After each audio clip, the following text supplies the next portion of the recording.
Gina, Gina kenapa? Sakit. Udah berapa hari?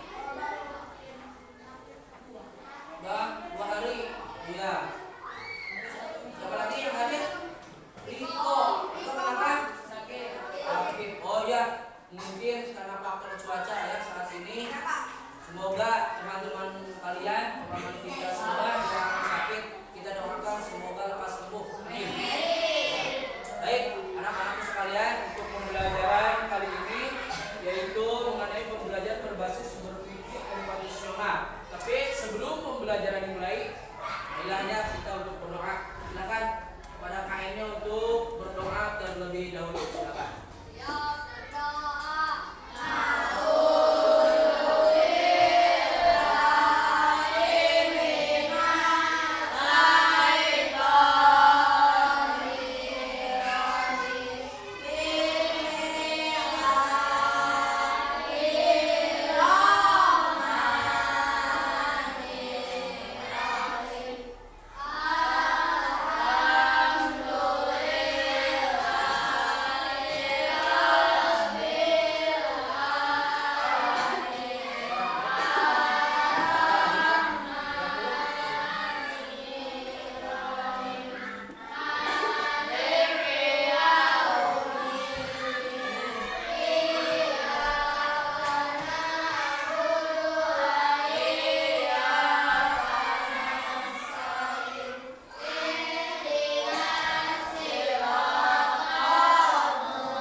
Kemiripan atau pola dari masalah.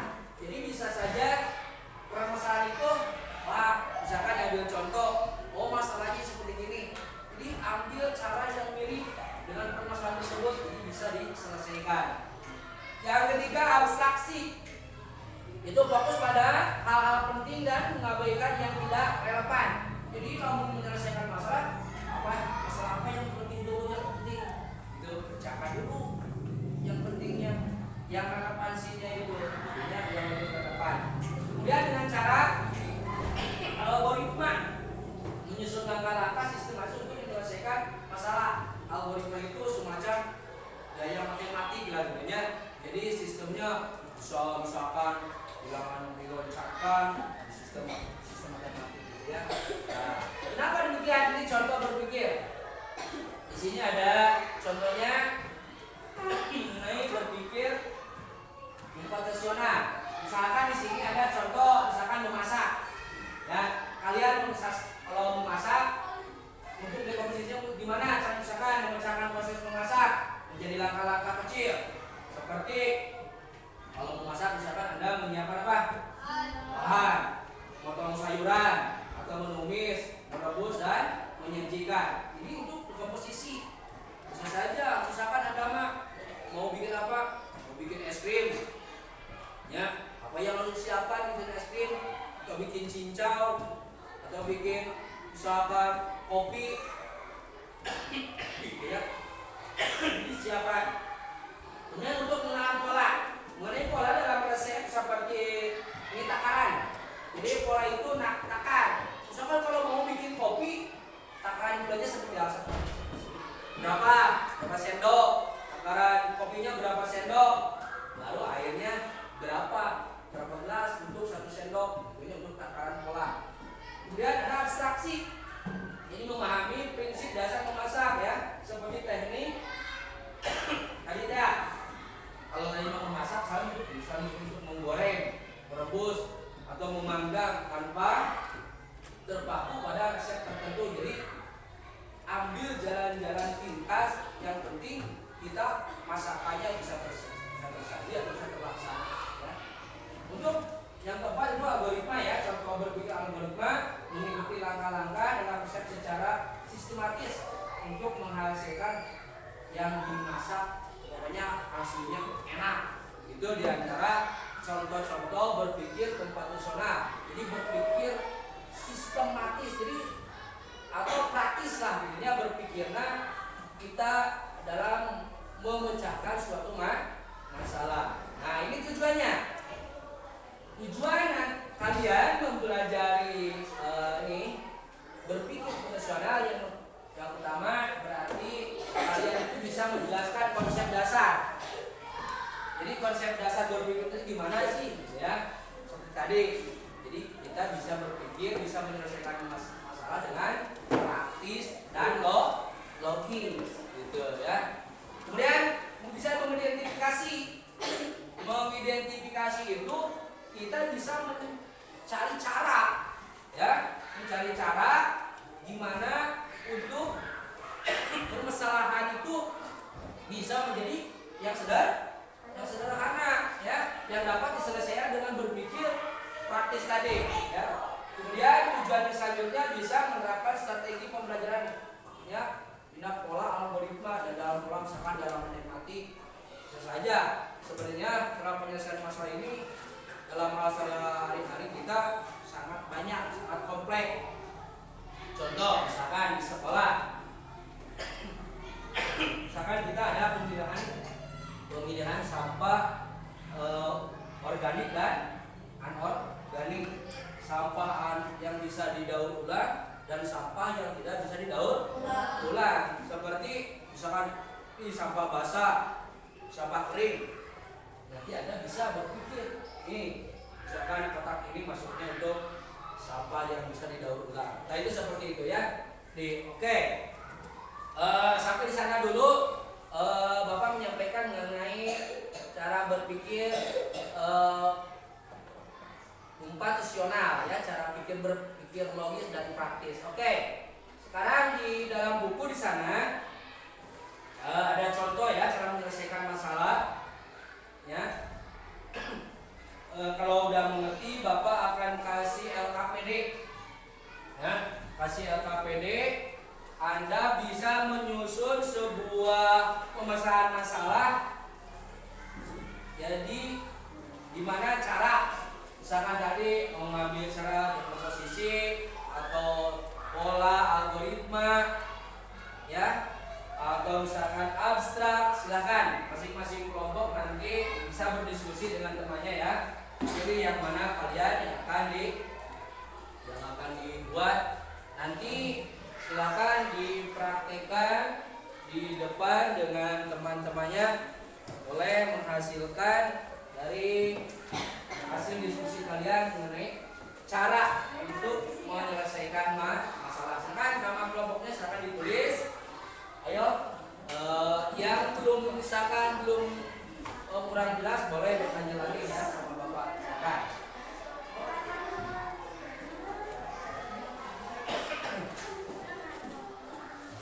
Atau boleh barangkali udah ada yang siap. Ini kamu misalkan tentang membuat apa?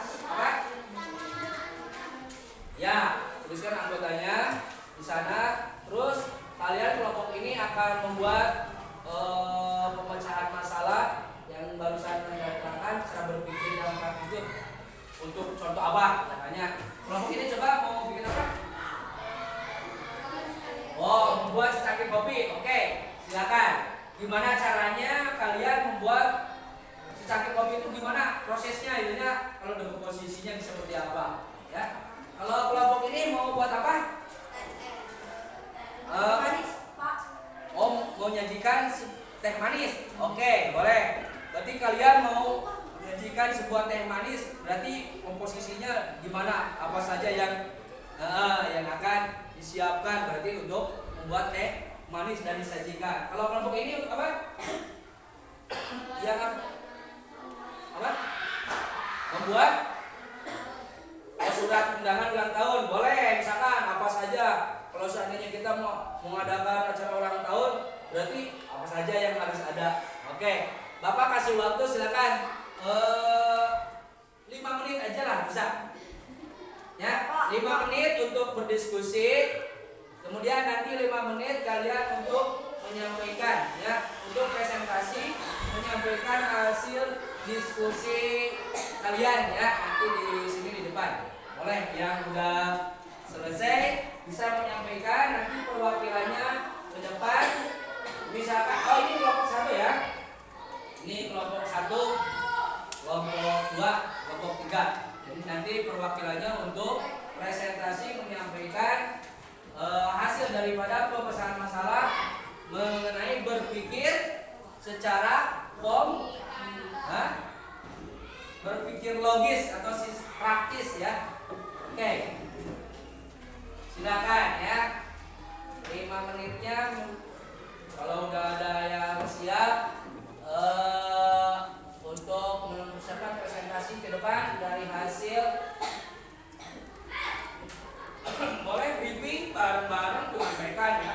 Jadi harus ada kerjasama ya. Biasakan kerjasama antar kelompok itu bisa hidup ya, supaya untuk memecahkan masalahnya lebih cepat, lebih praktis ya.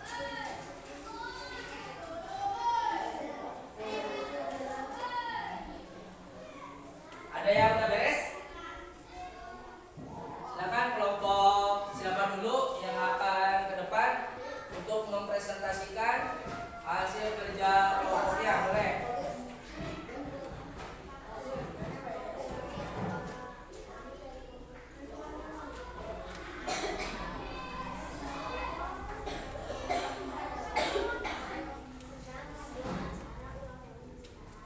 Nah, di sini ada contohnya ya. Mudah dibuat. Nah, ini memecah proses memasak menjadi laka. Ini ibarat contoh seperti ini. Berarti Anda juga pilih salah satu aja. Mau yang dengan posisi, mau penggunaan pola, atau mau algoritmanya atau mana, silakan. Kalau salah satu Anda bisa, jadi bahwa kalian itu mengerti ya dalam. Udah selesai? Boleh kelompok ini boleh silakan buka. 2 orang aja. Silakan.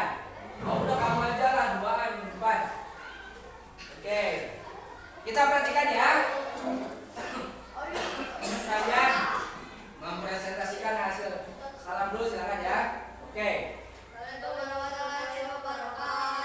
Waalaikumsalam warahmatullahi wabarakatuh.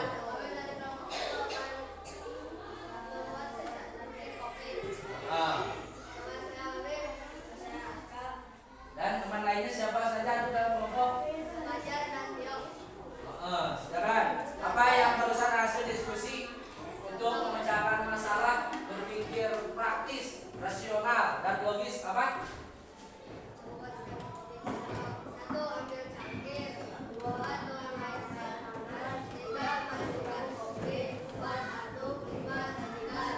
Terus diminum.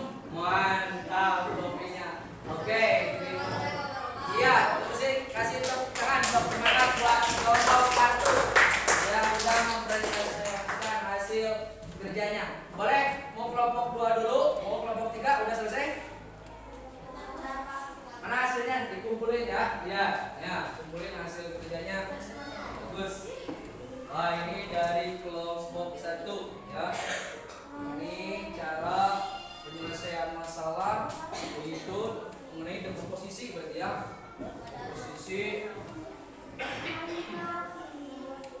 Silakan.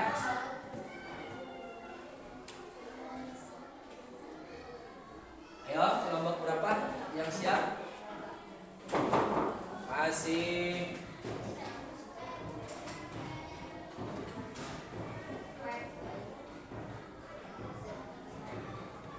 Bisa saja kalian nanti di rumah karena permasalahan sangat kompleks ya. Jadi berarti kita dituntut untuk berpikir untuk secara komposisional itu, berpikir praktis dan logis untuk menyelesaikan masalah ya.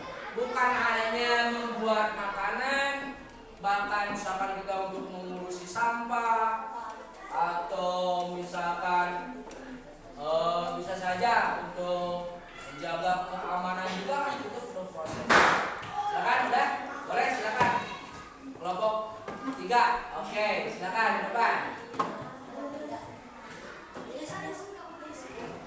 Oke, sisi semangat kelompok 3. Bagus, silakan. Sini depan. Ayo, sana di depan, boleh. Ayo, silakan. Waalaikumsalam warahmatullahi wabarakatuh. Ya.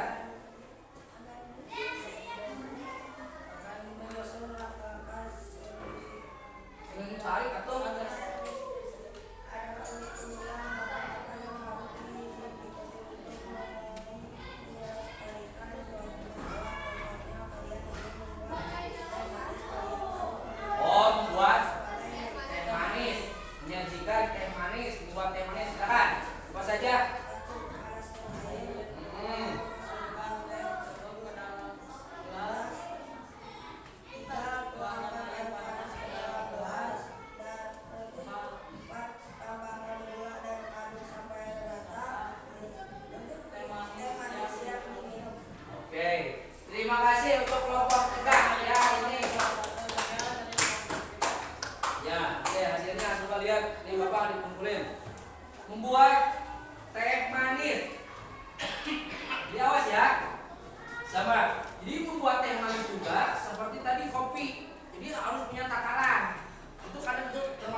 Asik. Kelompok 2 ini menyampaikan ide membuat penyelesaian masalah yaitu untuk membuat surat undangan untuk acara ulang.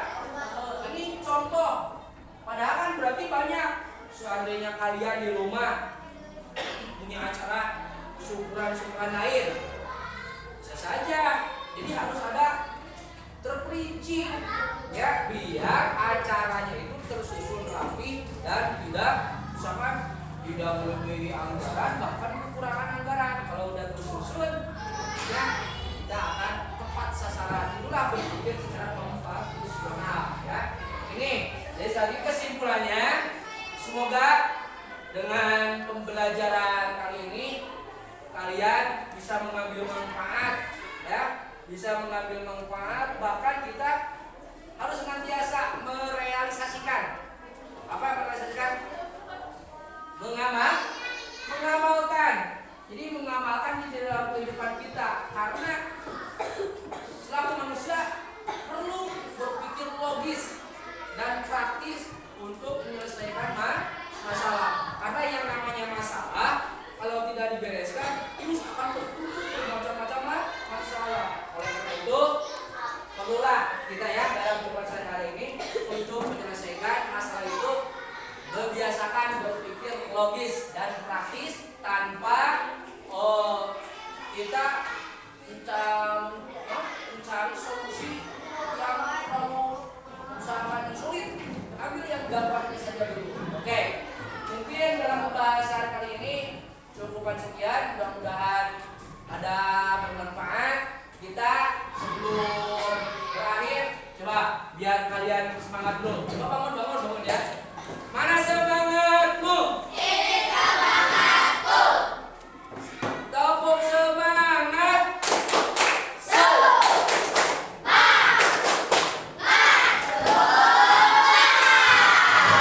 Semangat ya, jangan melengos. Silakan duduk. Alhamdulillah. Dia harus semangat dalam pembelajaran. Jadi sekali lagi kita simpulkan dari pembelajaran berpikir secara profesional ini dalam kehidupan sehari. Nah sekarang kalian nanti bisa diimplementasikan karena sekarang eranya berbasis digital. Apa digital? Hah? Oh, sekarang zaman AI kan, yang mana zaman teknologi. Berarti berpikiran kita bisa diringankan dalam bekerja. Ya, kenapa? Ini contoh gini. Anda punya permasalahan atau pertanyaan. Seandainya Anda mumet, usahakan buka buku malas, buka catatan malas, Anda kebetulan pegang HP. Udah aja. Dalam HP sekarang udah ada aplikasi-aplikasi yang udah tersimpan. Misalkan chatbot. Apa chatbot? Chat GPT ya. Atau misalkan aplikasi-aplikasi lain seperti YouTube. Itu bagian daripada ini pembelajaran sekarang artifisial sekarang dikaitkan dalam kegiatan dalam pembelajaran berpikir rasional itu, komputasional itu ya. Jadi sekarang banyak alat bantu, makanya jangan ada yang malas-malas sekarang untuk menyelesaikan masalah itu. Misalkan kalian ini untuk menyelesaikan masalah, gimana nih caranya? Tinggal buka aja YouTube, searching cara gimana aja. Kalian tinggal caranya kalian mau malu bertanya misalkan pada teman atau pada guru, misalkan mengulang lagi pertanyaan, tanya aja sekarang mah gimana tutorialnya untuk menyelesaikan masalah pada YouTube. Cara ini muncul sekarang ya. Jadi sekali lagi itu ya. Jadi pokoknya kalian itu bisa mengimplementasikan terus ya dalam menyelesaikan masalah. Dari kalau yang namanya masalah itu terus bergantian masalah karena kita yang membuat masalah ya, karena manusia itu yang membuat masalah. Jadi masalah bakal diselesaikan lagi seandainya kita mau siap untuk menyelesaikan masalah tersebut. Mungkin kali ini dalam pembahasan kali ini dicukupkan sekian ya, mudah-mudahan ya pada manfaatnya. Jadi semoga kita semangat, insya Allah kita bertemu dalam dalam pembahasan yang selanjutnya dalam bab 3 ya mengenai pada cara berpikir situasional. Untuk selanjutnya boleh silakan untuk diakhiri, tutup lagi dengan doa oleh ayahnya, silakan. Berdoa.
Silakan kalian untuk istirahat sebelumnya. Terima kasih ya. Silakan, Ain untuk boleh untuk istirahat, silakan.